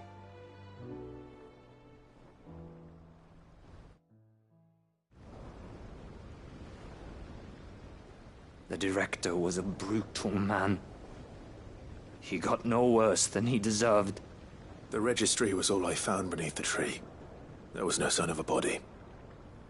Nor any record of what happened to the children after the orphanage closed. I pray that at least some of them survived. All their names are here. The ones we lost. My friends. My light in those dark times. I can still remember their faces, like it was yesterday. Children who were taken from their bunks in the morning, never to return. No explanation ever offered. They'd be happy to know that you survived, Herman. But why did I make it out alive, when so many others died in that awful place? It's not your fault. And blaming yourself won't bring them back. Honor their memory. See that their names live on. That way, at least. They're never truly gone. Thank you. Sid, I'm going to write a book. An account of the horrors of Badbach, and the spirit of those its custodians sought to crush. All of Valisthea will know of our suffering, and in the name of those I lost, I will not let it happen again. Neither will I. These records would have been buried for all eternity, were it not for you. Thank you.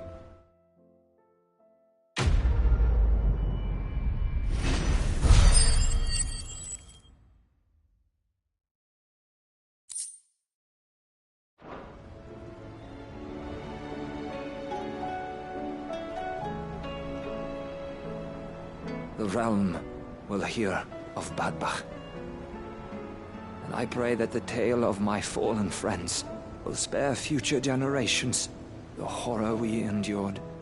Thank you for helping keep their memory alive. Do you suppose it's magic keeping the thing afloat? What else could it be?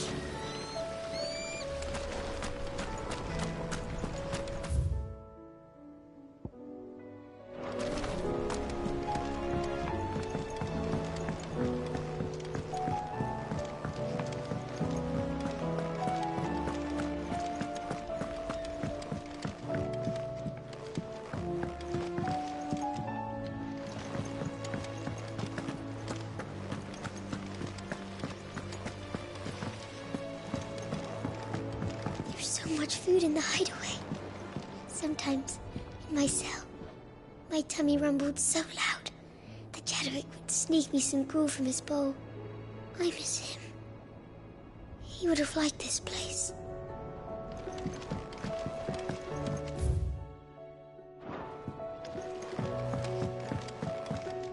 It couldn't have been easy for her making the journey from Ash, what with her belly so fat. You'd be surprised at the lengths a mother is willing to go for her child. An empty shelf is like an empty heart. It must first be filled to bring one joy.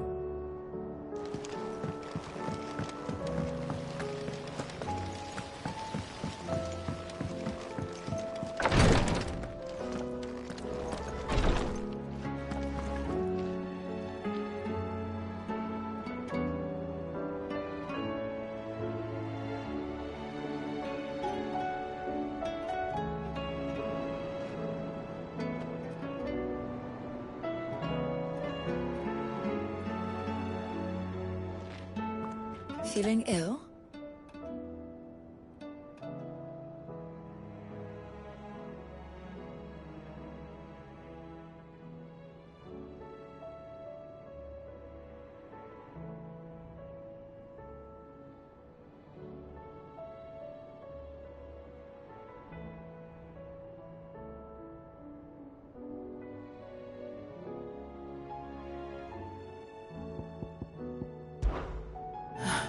Try to stay out of trouble.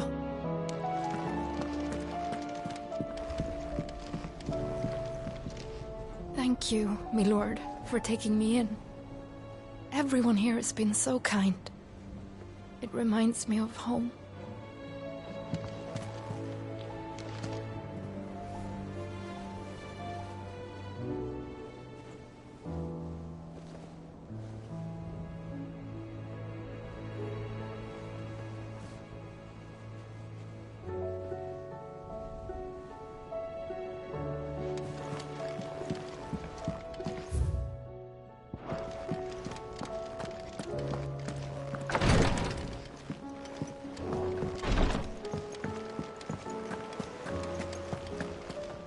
Want a word?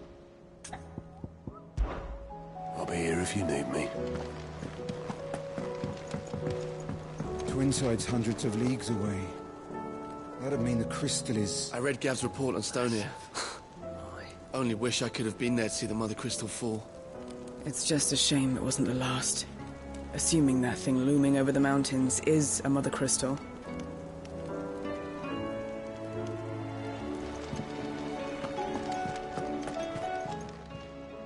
Fancy a look at the list, do you? Here you go. Think you can help? How may I help you today, Clive?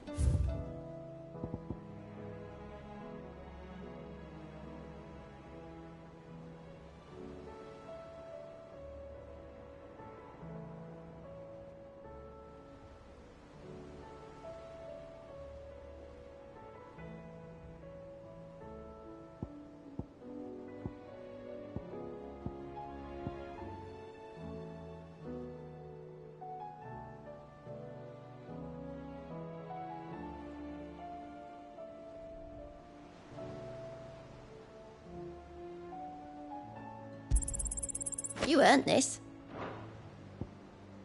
Come again. I may have more for you.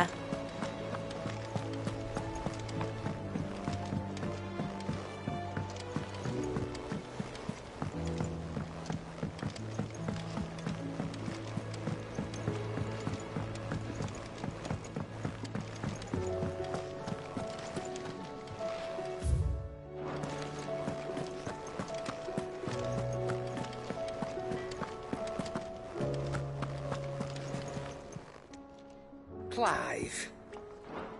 Go on, then. Do us proud. So what do I owe the honor? Crack the crystal?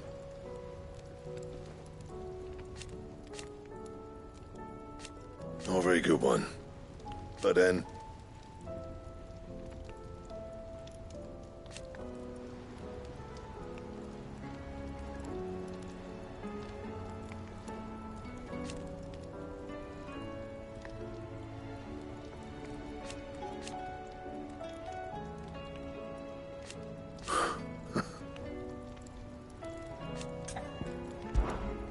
Sanctfordian, do you?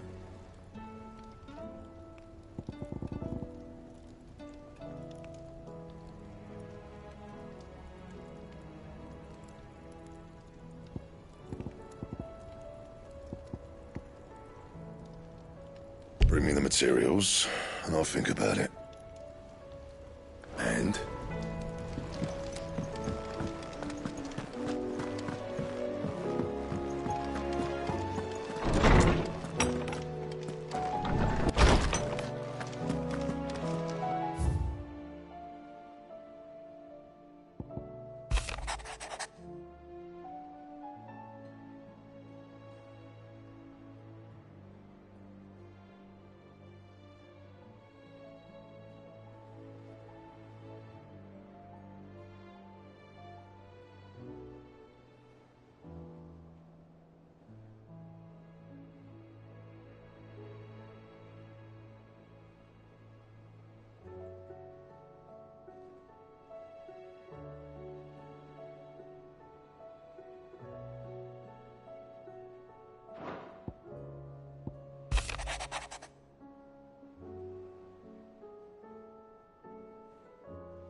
If Joshua's worried about Jill, I should go and speak with him.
It's usually me making demands of Hippocrates. I wonder what this is about.